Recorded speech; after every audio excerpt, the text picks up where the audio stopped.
दिन। स्वागत है आप सबका अपने चैनल आर्यस हिंदी एकेडमी में। आज हम लोग देखेंगे जो 10 वर्षों में पूछे गए प्रश्न हैं और वो प्रश्न बार बार एग्जाम में रिपीट होते रहते हैं। 30% प्रश्न एग्जाम में हमेशा पूछे जाते हैं पुराने प्रश्न पत्रों से। तो इस क्लास को अंत तक आप लोग जरूर देखिएगा। चलिए बिना देरी के इस क्लास को हम लोग शुरू करते हैं। प्रश्न संख्या 1, हिंदी को आर्य भाषा का दर्जा देने वाले कौन है? दयानंद सरस्वती, भारतेंदु हरिश्चंद्र, राज शिव प्रसाद सितारे हिंद, पंडित महावीर प्रसाद द्विवेदी। इसका सही आंसर क्या है? Option number A. कौन है? दयानंद सरस्वती। दूसरा प्रश्न, इनमें से कौन सा कवि सतसईकार है? कौन सा कवि सतसईकार है? केशवदास, पद्माकर, सियाराम शरण गुप्त या वियोगी हरिहर जी? ऐसी प्रश्न पूछा गया था 2002 में। इसका सही आंसर क्या है? वियोगी हरि। इसमें इनको कौन सा पुरस्कार मिला था? तो मंगला पारितोष पुरस्कार मिला था। क्या मिला था? मंगला पारितोष पुरस्कार मिला था। किस पे? वियोगी हरि की रचना सतसई पर। आगे देखते हैं प्रश्न संख्या दूसरा देखते हैं। सतसई काव्य परंपरा को आगे बढ़ाने वालों में कौन है? किसने सतसई काव्य परंपरा को आगे बढ़ाया था? गया प्रसाद शुक्ल सनेही या अयोध्या सिंह उपाध्याय हरिऔध या वियोगी हरि या अनूप शर्मा? तो किसने बढ़ाया था? Option number C. Option number C. जितने प्रश्न बहुत ही महत्वपूर्ण है क्योंकि प्रश्न हमेशा रिपीट होते रहते हैं। इस क्लास को अंत तक आप लोग जरूर देखिएगा। आगे देखते हैं प्रश्न संख्या 5 देखते हैं। कलाधर उपनाम से कविता लिखते थे कौन लिखते थे? भगवती चरण वर्मा या जयशंकर प्रसाद, मैथिली शरण गुप्त या माखनलाल चतुर्वेदी? कलाधर उपनाम से कविता कौन लिखते थे? Option number B, Jaishankar Prasad. आगे देखते हैं प्रश्न संख्या 6, शैलेश मटियाली का पूरा नाम क्या था? शैलेश मटियानी का पूरा नाम क्या था? रमेश, शैलेश, रमेश सिंह मटियाली, शैलेश या मटियानी? तो क्या है सही आंसर? ऑप्शन नंबर सी। क्या था? रमेश सिंह मटियानी शैलेश सिंह का पूरा नाम था। दूसरा प्रश्न देखते हैं। साकेत में राम का चरित्र काव्य के द्वितीय श्रेणी के चरित्रों में परिगणित होने योग्य ही बन सका है। प्रस्तुत कथन किसका है? कथन क्या है? साकेत में राम का चरित्र काव्य के द्वितीय श्रेणी के चरित्रों में परिगणित होने योग्य ही बन सका। यह कथन किसका है? रामचंद्र शुक्ल का, गुलाब राय का, नंदुलारी वाजपेयी का या राम कुमार वर्मा का? तो सही आंसर क्या है? ऑप्शन नंबर सी, नंद दुलारे वाजपेयी का है। यह कथन किसका है? तो नंद दुलारे वाजपेयी का। शिवानी का वास्तविक नाम क्या था? शिवानी का वास्तविक नाम क्या था? शिवानी, शिवानी पंत, शिवानी पांडे या गौरा पंत? शिवानी का वास्तविक नाम क्या था? तो क्या था? Option number D, Gaura Pant था। क्या नाम था? Gaura Pant. Option number D आपका सही है। शिवानी का वास्तविक नाम गौरा पंत था। प्रश्न दूसरा देखते हैं। धर्म का प्रवाह कर्म, ज्ञान और भक्ति इन तीनों धाराओं में चलना है। यह इनमें से किसका कथन है? धर्म का प्रवाह कर्म, ज्ञान और भक्ति इन तीनों धाराओं में चलना है। यह कथन किसका है? रामचंद्र शुक्ल, हजारी प्रसाद द्विवेदी, राम कुमार वर्मा या doctor Nagendra? Option number A. प्रश्न संख्या दूसरा देखते हैं। ब्रज कोकिल के नाम से प्रसिद्ध कवि कौन है? हरिऔध, सत्यनारायण कविरत्न, श्रीधर पाठक, रत्नाकर? इसका सही आंसर क्या है? सत्यनारायण कविरत्न जी हैं। दूसरा देखते हैं। एक भारतीय आत्मा किस कवि का उपनाम था? एक भारतीय आत्मा किस कवि का उपनाम था? Sohanlal Dwivedi, Ramcharit Upadhyay, Maithili Sharan Gupt, Makhanlal Chaturvedi? Option number D आपका सही आंसर है। Option number D. आगे देखते हैं कुछ महत्वपूर्ण तथ्य भी देख लेते हैं। 1913 ईस्वी में माखनलाल चतुर्वेदी ने प्रभाव पत्रिका का संपादन किया था। प्रभाव पत्रिका का संपादन किसने किया था? माखनलाल चतुर्वेदी ने। कब किया था? 1913 में। ऐसे प्रश्न बन सकता है क्योंकि जो प्रश्न पूछे गए हैं उससे रिलेटेड ही प्रश्न बनते रहते हैं, तो इसके बारे में आप लोग अच्छे से देख लीजिए। 1919 में जबलपुर से कर्मवीर का प्रकाशन किया। कब किया? 1919 ईस्वी में। चतुर्वेदी जी ने 1924 ईस्वी में गणेश शंकर विद्यार्थी की गिरफ्तारी के बाद प्रताप का संपादकीय कार्यभार संभाला। 1927 ईस्वी में भरतपुर के संपादक सम्मेलन के अध्यक्ष बने। भरतपुर में संपादक सम्मेलन के अध्यक्ष कब बने थे? प्रश्न बन सकता है तो 1927 में। और 1943 ईस्वी में हिंदी साहित्य सम्मेलन का कार्यभार संभाला था। महत्वपूर्ण तथ्य है, थोड़ा और देख लेते। चतुर्वेदी जी की रचनाओं को प्रकाशन की दृष्टि से इस क्रम में रखा जा सकता है। कृष्णार्जुन युद्ध जो नाटक विधा 1918 की है, पूछा भी गया एग्जाम में। हेमकृतनी 1941 में, साहित्य देवता 1942 में, हेम तरंगिनी 1949 ईस्वी में है। माता बिन की महत्वपूर्ण रचना है। और देखते हैं आगे। हिंदी के किस कवि को एक भारतीय आत्मा नाम से अभिहित किया गया? देखिए, एक ही प्रश्न वही प्रश्न घुमा फिरा कर दोबारा से पूछा गया है। मैथिली शरण गुप्त को, या रामधारी सिंह दिनकर को, सूर्यकांत त्रिपाठी निराला को, या माखनलाल चतुर्वेदी को? तो ऑप्शन नंबर डी। ठीक है, बहुत बार पूछा गया है।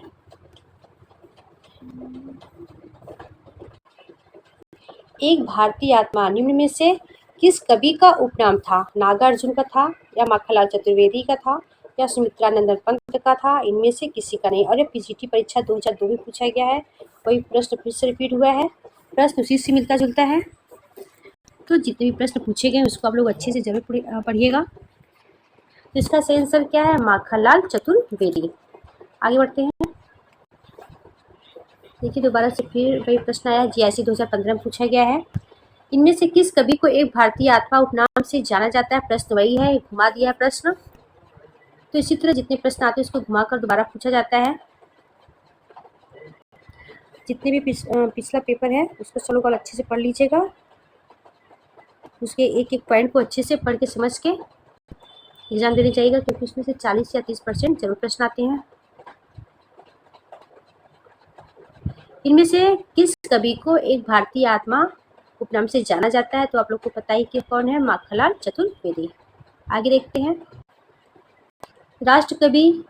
राष्ट्र काव्यधारा के किस कवि को एक भारतीय आत्मा कहकर संबोधित किया गया था?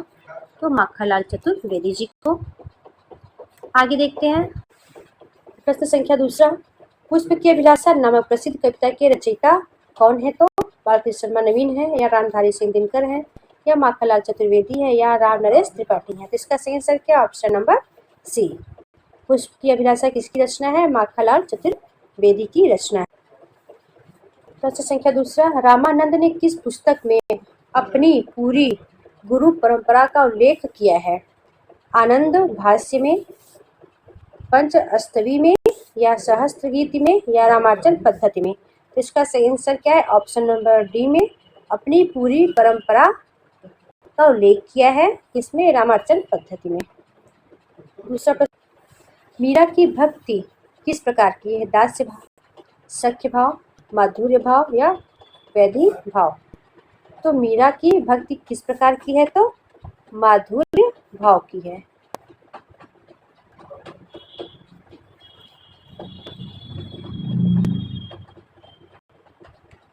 आगे देखते हैं। सख्य भाव किसका है? तो सूरदास का है। दास्य भाव तुलसीदास का है।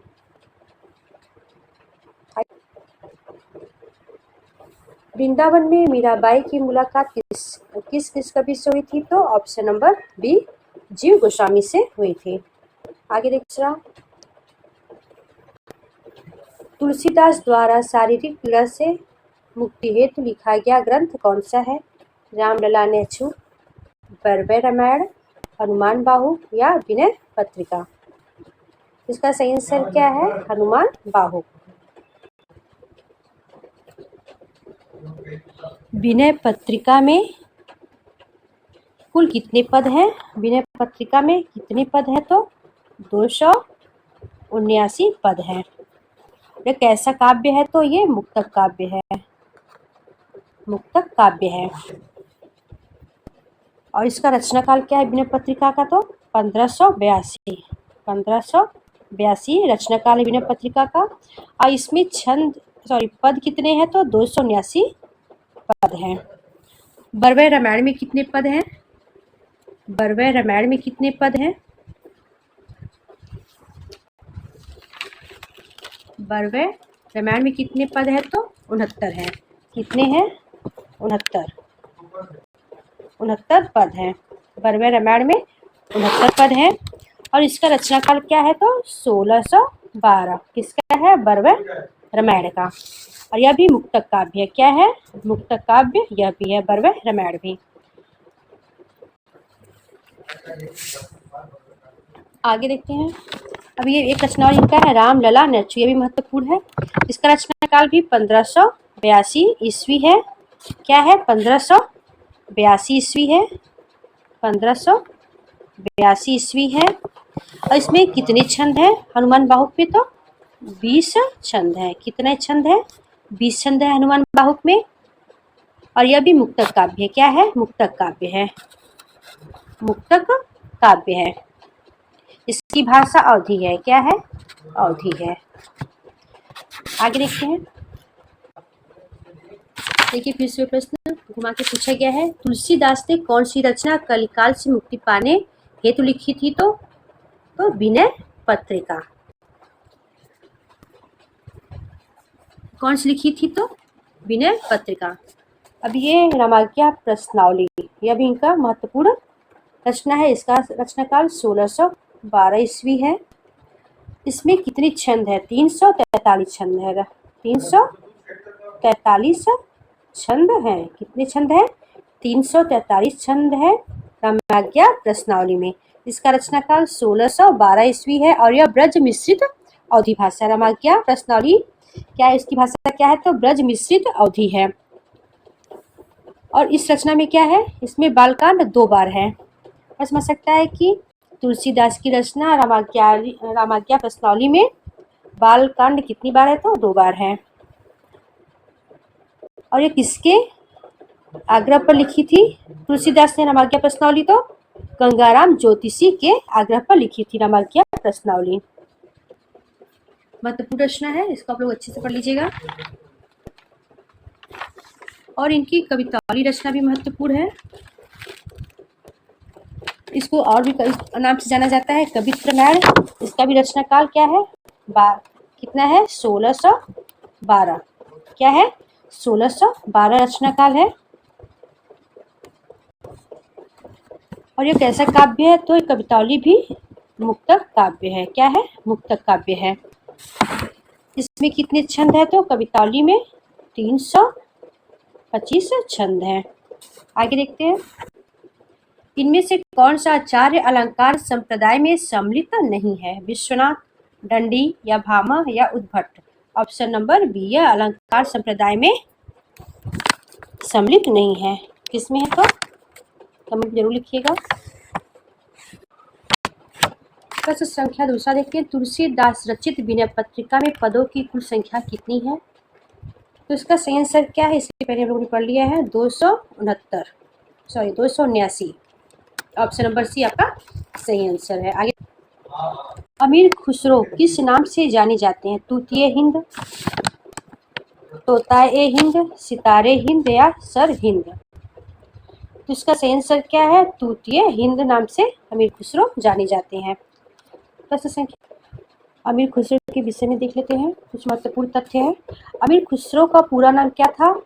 अबुल हसन या मीनुद्दीन खुसरो था।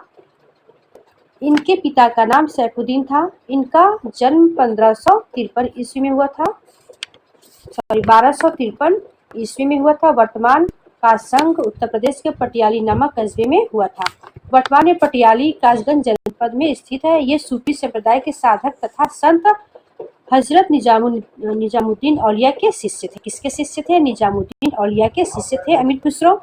हजरत औलिया इन्हें तुर्क एक अल्लाह कहकर पुकारते थे। प्रश्न सकता है कि तुर्क ए अल्लाह इनको कौन कहकर पुकारता था तो हजरत औलिया। खुसरो को हिंदी खड़ी बोली का पहला लोकप्रिय कवि माना जाता है और ये मुख्य रूप से फारसी के कवि थे।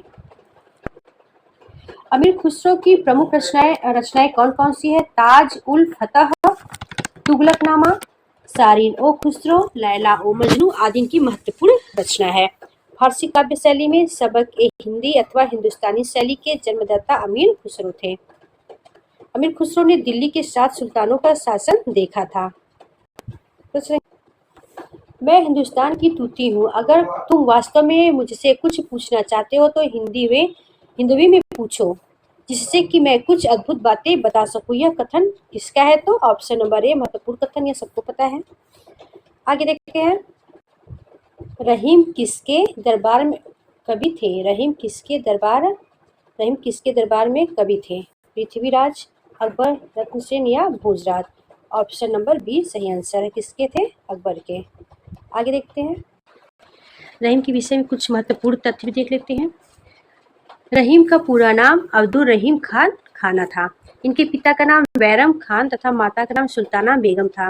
प्रश्न हो सकता है कि रहीम की माता का क्या नाम था? तो सुल्ताना बेगम था। 17 दिसंबर 1956 ईस्वी को लाहौर में इनका जन्म हुआ था। कब हुआ था? 17 दिसंबर 1956 में लाहौर में इनका जन्म हुआ था। बैरम खान मुगल बादशाह अकबर के संरक्षक थे। कहा जाता है कि रहीम का नामकरण अकबर ने ही किया। बैरम खान की मृत्यु के पश्चात अकबर ने रहीम की बुद्धिमत्ता को परखते हुए उनकी शिक्षा दीक्षा का पूर्ण प्रबंध अपने जिम्मे ले लिया। अकबर रहीम से इतना प्रभावित हुए कि शहजादों को प्रदान की जाने वाली उपाधि मिर्जा खान से रहीम को संबोधित करने लगे। आगे देखते हैं।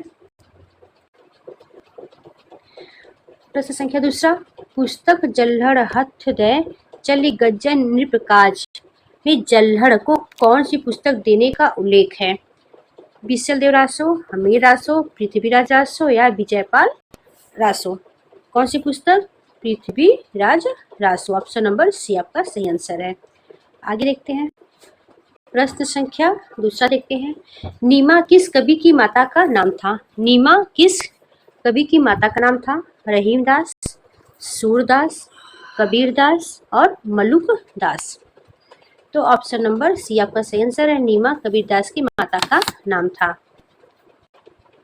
सिकंदर लोदी ने किसके कहने पर कबीर दास को जंजीर से बांधकर गंगा में डुबोया था? गुलाम हसनैन, मोहम्मद शाह, शेख तकी या शेख फिदा हुसैन? तो इसका सही आंसर क्या है? शेख तकी के कहने पर सिकंदर लोदी ने कबीर को जंजीर में बांधकर गंगा में डुबोया था। महत्वपूर्ण प्रश्न। कबीर किस शासक के समकालीन थे? हुमायूं, अकबर, सिकंदर लोदी, बहादुर शाह जफर? इसका सही आंसर क्या है? सिकंदर लोदी के समकालीन थे। कौन? कबीरदास दिल्ली सल्तनत के शासकों में किसके समकालीन थे? इल्तुतमिश, बहलोल लोदी, सिकंदर लोदी, अलाउद्दीन खिलजी? कबीरदास दिल्ली सल्तनत के शासकों में किसके समकालीन थे? तो सिकंदर लोदी।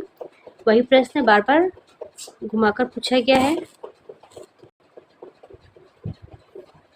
तो जितने भी प्रीवियस पेपर है उसको आप लोग अच्छे से जरूर रिपीट करिएगा। चलिए आगे देखते हैं। पंचगंगा घाट में कबीर किसके पैरों के नीचे पड़े थे? शंकराचार्य, वल्लभाचार्य, रामानंद या माधवाचार्य? किसके नीचे? तो रामानंद के पैर के नीचे पड़े थे।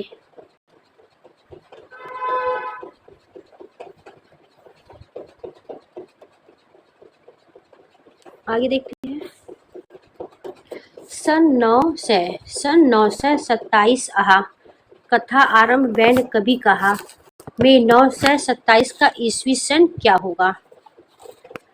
1525, 1550 या 1540 या 1520?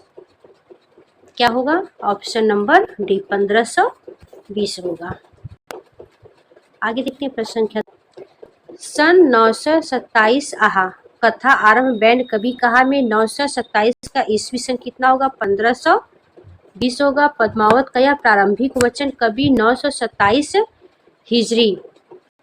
हिजरी सन 1520 ईस्वी के लगभग कहा था। आगे देखते हैं। कबित कहयो दोहा कहयो तुलन छप्पै छंद बिरच्चो यह विचार के यह बख है बखै रस कंद। यह काव्य पंक्तियां किसकी है? तुलसीदास, रहीमदास, त्रिलोचन शास्त्री, भारतेंदु हरिश्चंद्र। क्या है? कवित कहियो दोहा कहियो, तुलन छप्पै छंद, बिरच्यो यह विचार के यह बखै रस कंद। तो आपका सही आंसर क्या? ऑप्शन नंबर बी यह रहीम का है। आगे देखते हैं दूसरा प्रश्न, निम्नलिखित काव्यांश में विरह की किस दशा का वर्णन है? यह तन जारो छार के, यह तन जारो छार के, कहो कि पवन उड़ाए, मकुते ही मारग उड़ी, पर कंत धरे जहां पाव। किस दशा का वर्णन है? अभिलाषा, उद्वेग, उन्माद या स्मृति। तो इसका सही आंसर क्या है? अभिलाषा। क्या है? कंत धरे जहां पांव। ये कौन उड़ाकर कहाँ ले जाए? जहां कंत के पांव धरे, कंत धरे जहां पांव। तो क्या है? यह उनकी अभिलाषा है। आगे देखते हैं, कहाँ करुणानिधि केशव सोए भारतेंदु की किस रचना की पंक्ति है? कहाँ करुणानिधि केशव सोए भारत दुर्दशा का है, या नील देवी का है, अंधेरी नगरी का है, और या रत्नावली का है। तो इसका सही आंसर क्या है? यह नील देवी का। इसका रचनाकाल क्या है? 1881। अंधेरी नगरी का भी 1881 ईस्वी है। आगे देखते हैं प्रश्न दूसरा देखते हैं, बहुत ही महत्वपूर्ण है। ये एग्जाम में पूछा भी गया है कई बार, मोस्ट इंपॉर्टेंट लगा लीजिए। कीरति भनीति भूति भली सोई, कीरति भनीति भूति भली सोई, सुर सरिसम सब का हित होई। तुलसीदास की इस पंक्ति में कौन सा काव्य प्रयोजन अस्पष्ट है? यश की प्राप्ति, स्वांतः सुखाय, लोक मंगल या धनार्जन। ऑप्शन नंबर सी आपका सही है। कीरति भनीति भूति भली सोई, सुरसर इसम सब कह हित होई। ऑप्शन नंबर सी आपका सही आंसर है। आगे देखते हैं प्रश्न संख्या दूसरा, अरुण यह मधुमेह देश हमारा, यह किसने कहा है? ध्रुव स्वामिनी, देवसेना, कानलिया या मधुलिका। ये प्रश्न देखिए कितनी बार पूछा गया। टीजीटी 2013 में पूछा गया है, टीजीटी 2005 में, डीएसएसबी पीजीटी 2002 में, एनवीएस में पूछा गया है। तो एक प्रश्न कई बार रिपीट हुआ है, इसलिए बोलती हूँ कि हर प्रश्न को आप लोग अच्छे से जरूर पढ़ के जाइएगा एग्जाम देने। तो इसका सही आंसर क्या है? अरुण यह मधुमेह देश हमारा, तो कान्या का है। और किसकी रचना का यह है? तो जयशंकर प्रसाद। आगे देखते हैं प्रस्तुत गीत जयशंकर प्रसाद कृत चंद्रगुप्त से है, अरुण यह मधुमेह देश हमारा, जिसमें भारत देश के विषय में कहा जा रहा है या कहने वाले यूनानी शासक सेल्यूकस की पुत्री कान्या है, जो मौर्य सम्राट चंद्रगुप्त से प्रेम करती है और उसका विवाह चंद्रगुप्त से हो भी जाता है। क्या गया था कान्या? मधुमेह, अरुण यह मधुमेह देश हमारा। आगे देखते हैं जयशंकर प्रसाद की किस रचना में कान्या विदेशी पात्र है? देखिए प्रश्न वही है, उसी टॉपिक से लिया गया, घुमाकर पूछा गया है। तब जितने भी प्रश्न प्रीवियस पेपर के उसको अच्छे से डीपली पढ़ के जाइएगा, क्योंकि प्रश्न ऐसे ही बनते हैं। स्कंदगुप्त, चंद्रगुप्त, विशाख या अजात शत्रु। तो इसका सही आंसर क्या है? ऑप्शन नंबर बी, चंद्रगुप्त की पात्र कान्या। और इसका रचनाकाल क्या है? 31 है, 1931। स्कंदगुप्त क्या है? 1928 रचनाकाल पूछता है। विशाख 1921 का है। अजातशत्रु 28 का है।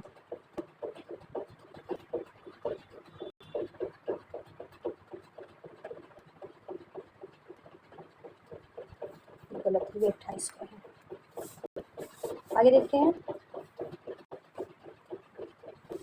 निम्नलिखित में से एक कथन गलत है, कौन सा है? कमायनी प्रसाद द्वारा लिखा गया महाकाव्य सही है। आशु प्रसाद द्वारा रचित खंड काव्य, यह भी सही है। काव्य कला तथा अन्य निबंध प्रसाद द्वारा रचित निबंध संग्रह है। काव्य कला अन्य निबंध, यह भी सही है। इरावती प्रसाद द्वारा लिखी गई कहानी है। यह आपका गलत है। गलत क्यों? क्योंकि इरावती कहानी न होकर उपन्यास है, इसलिए यह ऑप्शन नंबर डी आपका गलत है। आगे देखते हैं। अब देखते हैं, हल्दी घाटी नामक प्रबंध काव्य के रचयिता कवि का क्या नाम है? श्याम नारायण पांडे, राम नरेश त्रिपाठी, माखनलाल चतुर्वेदी, सोहनलाल द्विवेदी। यह DSSB PGT 2021 से पूछा गया था। तो ऑप्शन नंबर ए आपका सही है। हल्दी घाटी क्या है? आपका महाकाव्य है, महाकाव्य है। आगे प्रश्न संख्या दूसरा महत्वपूर्ण है। कभी कुछ ऐसी तान सुनाओ जिससे उथल पुथल मच जाए। यह पंक्ति किस कवि की है? यह शंकर प्रसाद निराला की, बालकृष्ण शर्मा नवीन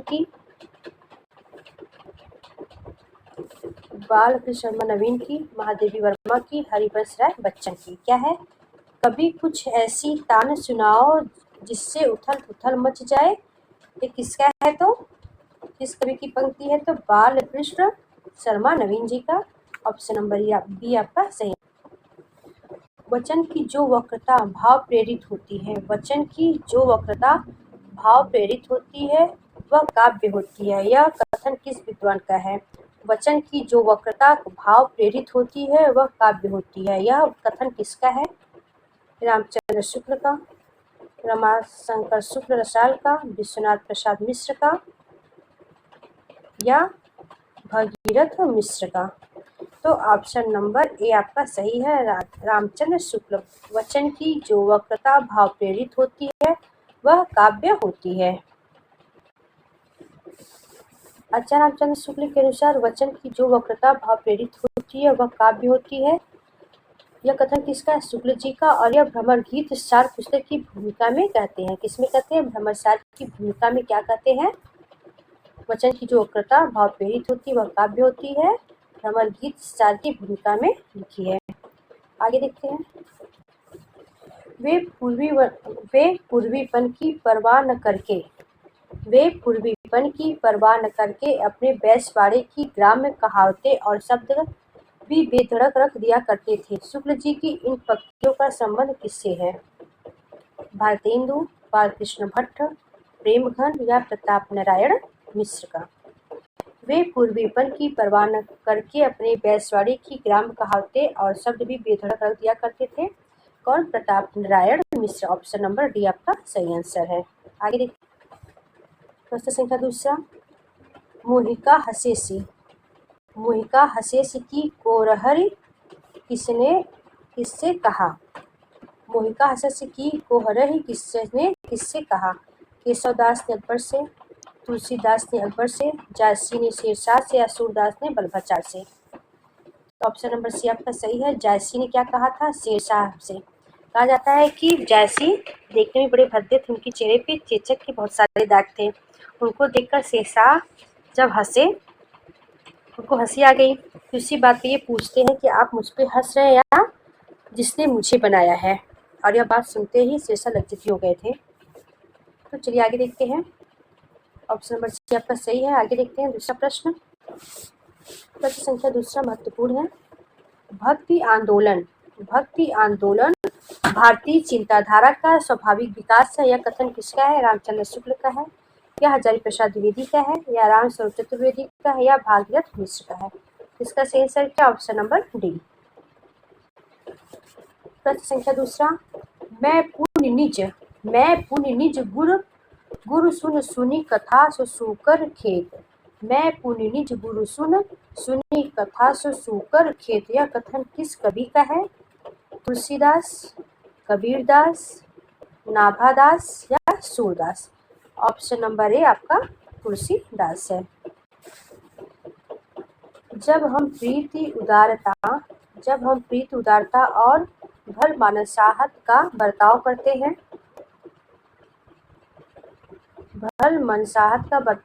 हैं तब भी यही समझते हैं कि हम उनसे घृणा कर रहे हैं, और हम चाहे उनका जितना ही उपकार करें बदले में हमें अपकार ही मिलेगा। यह कथन किस निबंध से लिया गया है? घृणा, प्रीति और लोभ, मित्रता या ईर्ष्या तू न गई मेरे मन से। ऑप्शन नंबर सी आपका सही आंसर है। आज के लिए इतना ही।